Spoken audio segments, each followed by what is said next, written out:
Pertama-tama, perkenalkan, nama saya Sofi Akbar dari kelas 10 Broadcasting SMKN 42 Jakarta. Nah, di sini saya mau menjelaskan mengenai kesenian Nusantara yang ada di Provinsi Sulawesi Barat.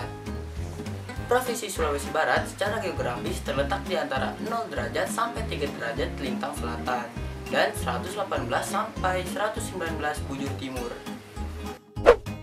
Batas Provinsi Sulawesi Barat di sebelah utara berbatasan dengan Sulawesi Tengah, dan di sebelah timur berbatasan dengan Sulawesi Tengah dan Sulawesi Selatan, dan di sebelah selatan berbatasan dengan Sulawesi Selatan dan Teluk Mandar, dan di sebelah barat berbatasan dengan Selat Makassar. Nah, sekarang saya akan menjelaskan beberapa suku yang ada di Provinsi Sulawesi Barat. Yang pertama ada suku Mandar. Orang Mandar biasanya berdiam di wilayah Majene dan Mamuju, Provinsi Sulawesi Barat, dan jumlah populasinya itu sekitar 400.000 jiwa. Nah, yang kedua ini ada suku Patai. Suku Patai merupakan suatu suku yang bermukim di wilayah Kabupaten Polewali Mandar, Sulawesi Barat. Nah, suku ini merupakan masyarakat minoritas yang mendiami wilayah Kecamatan Matakali hingga perbatasan Kabupaten Pindrang. Nah, yang ketiga ini ada suku Pane ini guys. Suku Pane ini merupakan suku yang berada di Sulawesi Barat dan sebagian ada juga yang di Sulawesi Selatan. Nah, jumlah populasinya itu sekitar 250.000 orang. Biasanya masyarakat di sana itu berprofesi sebagai petani. Ada juga yang berprofesi sebagai nelayan dan ada juga yang berprofesi sebagai pengrajin. Nah, yang terakhir ini ada suku Patinjo guys. Suku Patinjo tak hanya berada di wilayah Sulawesi Selatan aja, tetapi ada juga beberapa di daerah Sulawesi Barat. Keberadaan suku Patinjo selama ini diakui sebagai orang Bugis atau hanya dianggap sebagai salah satu sub-suku Bugis. Nah, selanjutnya saya mau ngebahas nih mengenai kesenian daerah yang ada di Sulawesi Barat. Sulawesi Barat terkenal banget sama tariannya. Nah, salah satunya yaitu Tari Bulu Londong. Tari Bulu Londong adalah tarian tradisional yang berasal dari daerah Mamasa, Provinsi Sulawesi Barat. Tarian ini merupakan tarian yang hanya dibawakan oleh para penari pria saja yang menggunakan pakaian dan menggunakan senjata layaknya para prajurit pada zaman dahulu yang menceritakan tentang perang. Meskipun kini sudah tidak difungsikan lagi sebagai tarian perang, namun tarian ini kini lebih difungsikan sebagai tarian yang sifatnya pertunjukan dalam berbagai acara seperti penyambutan, perayaan, serta pertunjukan dari seni dan budaya. Di setiap daerah pasti ada adat istiadat.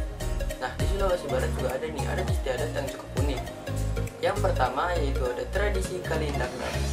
Tradisi ini adalah tradisi yang dilakukan orang Mandar berupa penyampaian perumpamaan saat hendak menyampaikan keinginannya kepada seseorang. Nah, yang kedua ada tradisi Sayang Patudu. Tradisi ini adalah syukuran yang dilakukan masyarakat terhadap anak yang berhasil menghatamkan Al-Quran 30 juz. Syukur itu dilakukan dalam bentuk mengelilingi kampung dengan menggunakan kuda yang menari di bawah lantunan irama pengiringnya. Nah, yang ketiga ada tradisi Perahu Sandeng. Perahu Sandeng merupakan simbol kehebatan maritim orang Mandar. Kehebatan para pelaut ulung tanah Mandar dibuktikan melalui pelayaran menggunakan perahu tersebut. Nah, yang terakhir ada tradisi Parawana dan Rebana. Kegiatan ini dilakukan setiap ada acara pesta perkawinan ataupun khataman Al-Quran. Sekarang, saya mau ngebahas rumah adat yang ada di Provinsi Sulawesi Barat, yaitu rumah adat Boyang. Rumah adat ini ditinggali oleh suku ras Mandar yang merupakan etnis asli dari Sulawesi Barat. Rumah adat ini berbentuk rumah panggung dan berbahan utama kayu. Ada 7 ruangan di dalam rumah adat ini dan menjadi 2 bagian. Yang pertama, 3 ruangan utama yaitu Sang Boyang, Tangga Boyang, dan Bui Boyang. Dan yang kedua, 4 ruangan tambahan yaitu Tapang, Paceko, Lego-Lego, dan Naung Boyang. Oh iya guys, rumah adat Boyang terbagi menjadi 2 jenis. Yang pertama, rumah adat Boyang Adak. Yang kedua, rumah adat Boyang Beasa. Nah, selanjutnya itu saya akan menyebutkan beberapa bahasa daerah yang ada di Provinsi Sulawesi Barat. Nah, yang pertama itu ada bahasa Baras. Nah, yang kedua ada bahasa Benggaulo. Yang ketiga ada bahasa Budong-Budong. Yang keempat ada bahasa Kone-Kone. Yang kelima ada bahasa Mamasa. Yang keenam ada bahasa Mamuju. Yang ketujuh ada bahasa Mandar. Yang ke-8 ada bahasa Panay. Dan yang terakhir ada bahasa Topoyo. Nah, selanjutnya itu ada senjata tradisional dari Provinsi Sulawesi Barat. Nah, yang pertama itu ada belati. Yang kedua ada badik. Yang ketiga ada keris atau gayang. Nah, yang terakhir ada kandaulo. Tarian daerah yang ada di Provinsi Sulawesi Barat. Yang pertama yaitu ada tari patudu. Nah, yang kedua ada tari bamba manuru. Yang ketiga ada tari torang batu. Yang keempat ada tari sayang patukluk. Dan yang terakhir ada tari mak bundu. Pakaian adat pria khas Sulawesi Barat terbilang sangat simpel karena hanya menggunakan jas tertutup berwarna hitam dikombinasikan dengan celana panjang dan kain sarung yang dililitkan pada pinggang sebagai bawahan. Kemudian, pakaian adat wanita khas Sulawesi Barat bernama patuk duktoa ini. Pakaian ini terdiri dari pakaian utama yang menggunakan baju rawang pokok sebagai atasan dan nitak sakbis sebagai bawahan. Nah, selanjutnya agar lebih memperindah, pakaian ini menggunakan penghias kepala, perhiasan badan, dan perhiasan tangan, guys. Nah, sekarang saya akan menyebutkan lagu daerah dari Provinsi Sulawesi Barat. Yang pertama itu ada Tenggang-Tenggang Lopi.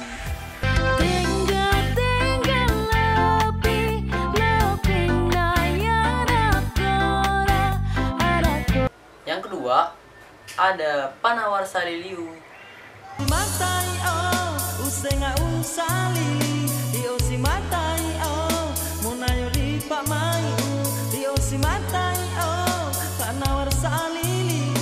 Tiga ada Pulau Karampuang.